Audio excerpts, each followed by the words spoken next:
Radical openness is still a distant future in the field of school education. We have such a hard time figuring out that learning is not a place, but an activity. But I want to tell you the story of PISA, OECD's test to measure the knowledge and skills of 15-year-olds around the world. And it's really a story how international comparisons have globalized the field of education that we usually treat as an affair of domestic policy. Look at how the world looked in the 1960s in terms of the proportion of people who had completed high school. You can see the United States ahead of everyone else. And much of the economic success of the United States draws on its long-standing advantage as the first mover in education. But in the 1970s, some countries caught up. In the 1980s, the global expansion of the talent pool continued. And the world didn't stop in the 1990s. So in the 60s, the US was first. In the 90s, it was 13th. And not because standards had fallen, but because they had risen so much faster elsewhere. Korea shows you what's possible in education. 2 generations ago, Korea had the standard of living of Afghanistan today and was one of the lowest education performers. Today, every young Korean finishes high school. So this tells us that in a global economy, it is no longer national improvement that's the benchmark for success, but the best performing education systems internationally. The trouble is that measuring how much time people spend in school or what degree they have got is not always a good way of seeing what they can actually do. Look at the toxic mix of unemployed graduates on our streets, why employers say they cannot find the people with the skills they need. And that tells you that better degrees don't automatically translate into better skills and better jobs and better lives.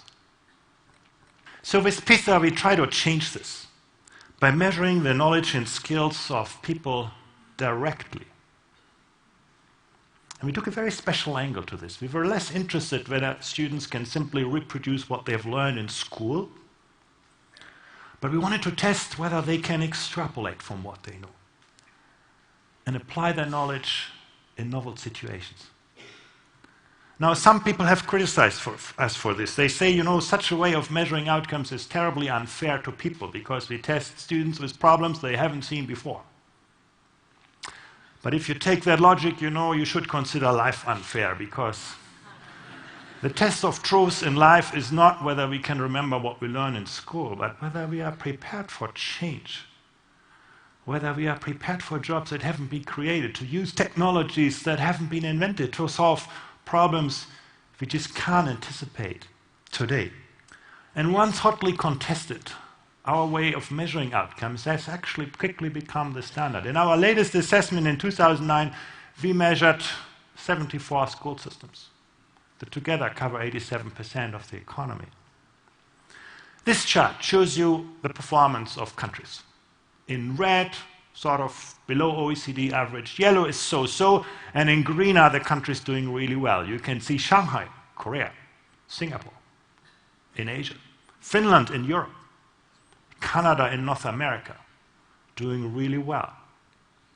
You can also see that there is a gap of almost 3.5 school years between 15-year-olds in Shanghai and 15-year-olds in Chile. And the gap grows to 7 school years when you include the country with really poor performance. There's a world of difference in the way in which young people are prepared for today's economy. But I want to introduce a second important dimension into this picture. Educators like to talk about equity. With PISA, we wanted to measure how they actually deliver equity in terms of ensuring that people from different social backgrounds have equal chances. And we see that in some countries, the impact of social background on learning outcomes is very, very strong. Opportunities are unequally distributed. A lot of potential of young children is wasted. We see in other countries that it matters much less into which social context you're born. We all want to be there in the upper right quadrant where performance is strong and learning opportunities are equally distributed. Nobody and no country can afford to be there where performance is poor and there are large social disparities. And then we can debate, is it better to be there where performance is strong at the price of large disparities, or do we want to focus on equity and accept mediocrity? But actually, if you look at how countries come out on this picture, you see there are a lot of countries that actually are combining excellence with equity. In fact, one of the most important lessons from these comparisons is that you don't have to compromise equity to achieve excellence. These countries have moved on from providing excellence for just some to providing excellence for all, a very important lesson. And that also challenges the paradigms of many school systems that believe they are mainly there to sort people.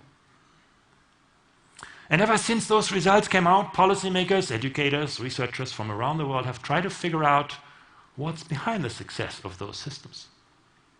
But let's step back for a moment and focus on the countries that actually started PISA. And I'm giving them a colored bubble now.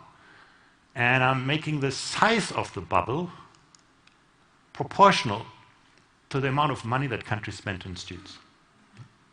If money would tell you everything about the quality of learning outcomes, you would find all the large bubbles at the top. No?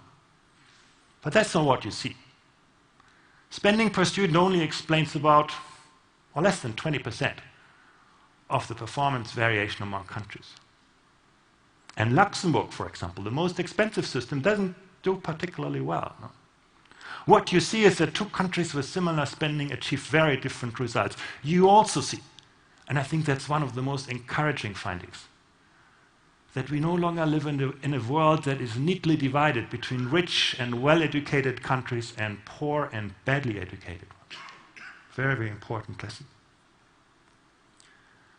Let's look at this in greater detail. The red dot shows you spending per student relative to a country's wealth. One way you can spend money is by paying teachers well, and you can see Korea investing a lot in attracting the best people into the teaching profession. And Korea also invests into long school days, which drives up costs further. Last but not least, Koreans want their teachers not only to teach, but also to develop. They invest in professional development and collaboration, many other things. All that costs money. How can Korea afford all of this? The answer is students in Korea learn in large classes. This is the blue bar which is driving costs down. You go to the next country on the list, Luxembourg. And you can see the red dot is where exactly it is for Korea. So Luxembourg spends the same per student as Korea does. But parents and teachers and policymakers in Luxembourg all like small classes. It's very pleasant to work in a small class. So they have invested all the money into that. And the blue bar class size is driving costs up. But even Luxembourg can spend its money only once. And the price for this is that teachers are not paid particularly well. Students don't have long hours of learning. And basically, teachers have little time to do anything else in teaching. So you can see two countries spend their money very differently. And actually, how they spend their money matters a lot more than how much they invest in education. Let's go back to the year 2000. Remember, that was the year before the iPod was invented. This is how the world looked then in terms of PISA performance. The first thing you can see is that the bubbles were a lot smaller. No? We spent a lot less on education, about 35% less in education. So you ask yourself, if education has become so much more expensive, has it become so much better? And the bitter truth really is that, not in many countries. But there are some countries which have seen impressive improvements. Germany, my own country, in the year 2000, featured in the lower quadrant, below average performance, large social disparities. And remember, Germany used to be one of those countries that comes out very well when you just count people who have degrees. Very disappointing results. People were stunned by the results. And for the very first time, the public debate in Germany was dominated for months by education. not tax, not other kind of issues, but education was the center of the public debate. And then policymakers began to respond to this. The federal government dramatically raised its investment in education. A lot was done to increase the life chances of students with an immigrant background or from social disadvantage. And what's really interesting is that this wasn't just about optimizing existing policies, but data transformed some of the beliefs and paradigms underlying German education. For example, traditionally, the education of the very young children was seen as a business of families, and you would have cases where women were seen as neglecting their family responsibilities when they sent their children to kindergarten. PISA has transformed that debate and pushed early childhood education right at the center of public policy in Germany. Or, traditionally, the German education divides children at the age of 10, very young children, between those deemed to pursue careers of knowledge workers and those who would end up working for the knowledge workers. And that mainly along socioeconomic lines. And that paradigm is being challenged now too. A lot of change. And the good news is, 9 years later, you can see improvements in quality and equity. People have taken up the challenge, done something about it. Or take Korea at the other end of the spectrum. In the year 2000, Korea did already very well. But the Koreans were concerned that only a small share of their students achieved the really high levels of excellence. They took up the challenge, and Korea was able to double the proportion of students achieving excellence in 1 decade in the field of reading. Well, if you only focus on your brightest students, you know what happens is disparities grow, and you can see this bubble moving slightly to the other direction. But still an impressive improvement. A major overhaul of Poland's education helped to dramatically reduce between variability among schools, turn around many of the lowest performing schools, and raise performance by over half a school year. And you can see other countries as well. Portugal was able to consolidate its fragmented school system, raise quality, improve equity. And so did Hungary. So what you can actually see, there's been a lot of change. And even those people who complain and say that, the relative standing of countries on something like PISA is just an artifact of culture, of economic factors, of social issues, of homogeneity of societies, and so on, these people must now concede that education improvement is possible. Poland hasn't changed its culture. It didn't change its economy. It didn't change sort of the compositions of its population. It didn't fire its teachers. It changed its education policies and practice. Very impressive.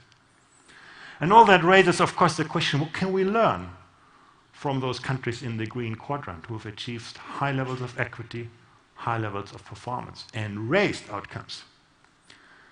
And of course, the question is, can what works in one context provide a model elsewhere? Of course, you can't copy and paste education systems wholesale, but these comparisons have identified a range of factors that high-performing systems share. Everybody agrees that education is important. No? Everybody says it. But the test of truth is, how do you weigh that priority against other priority? How do countries pay their teachers relative to other high-skilled workers? Would you want your child to become a teacher rather than a lawyer? How do the media talk about schools and teachers? So those are the critical questions. And what we have learned from PISA is that in high-performing education systems, the leaders have convinced their citizens to make choices that value education, their future, more than consumption today. And you know what's interesting? I know you won't believe it, but there are countries in which the most attractive place to be is not the shopping center, but the school. Those things really exist. But placing a high value on education is just part of the picture. The other part is the belief that all children are capable of success. You have some countries where students are segregated early in their ages, students are divided up, reflecting the belief that only some children can achieve world-class standards. But usually that is linked to very strong social disparities. If you go to Japan in Asia or Finland in Europe, parents and teachers in those countries expect every student to succeed.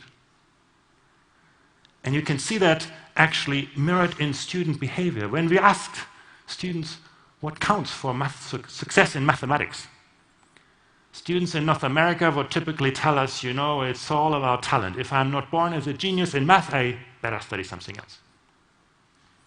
9 out of 10 Japanese students say that it depends on my own investment, on my own effort. And that tells you a lot about the system that is around them. In the past, different students were taught in similar ways.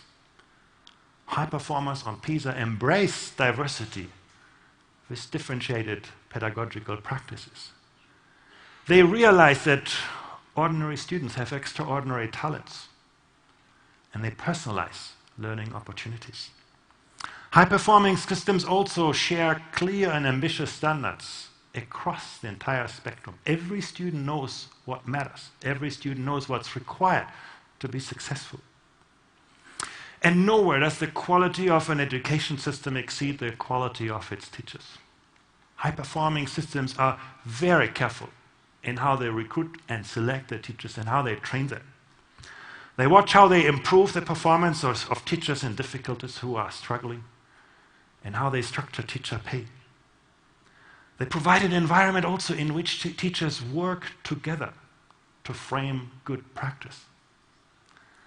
And they provide intelligent pathways for teachers to grow in their careers. In bureaucratic school systems, teachers are often left alone in classrooms with a lot of prescription of what they should be teaching.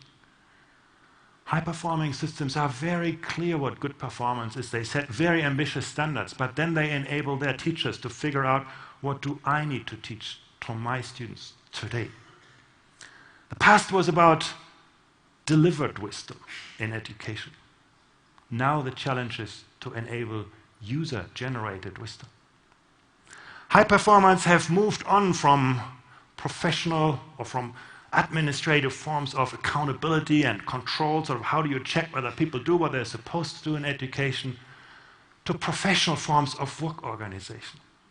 They enable their teachers to make innovations in pedagogy.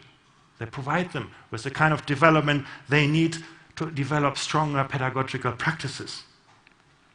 The goal of the past was standardization and compliance. High-performing systems have made teachers and school principals inventive. In the past, the policy focus was on outcomes, on provision. The high-performing systems help teachers and school principals to look outwards to the next teacher, the next school around their lives. And the most impressive outcomes of world-class systems is that they achieve high performance across the entire systems. You've seen Finland doing so well on PISA, but what makes Finland so impressive is that only 5% of the performance variation among students lies between schools.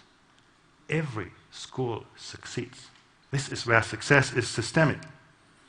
And how do they do that?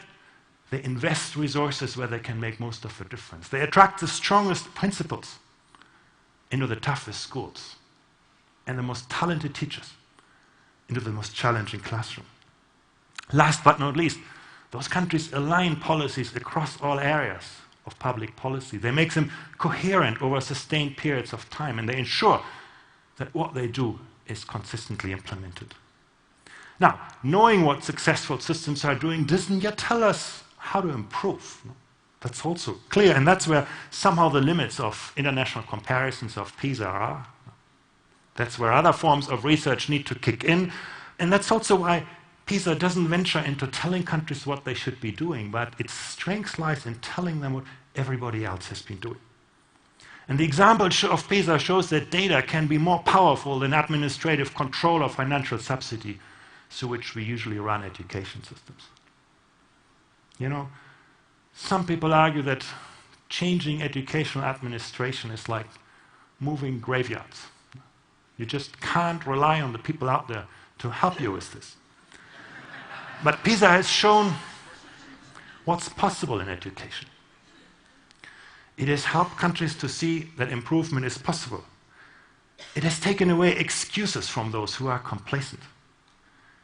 And it has helped countries to set meaningful targets in terms of measurable goals achieved by the world's leaders. If we can help every child, every teacher, every school, every principal, every parent see what improvement is possible, that only the sky is the limit to educational improvement.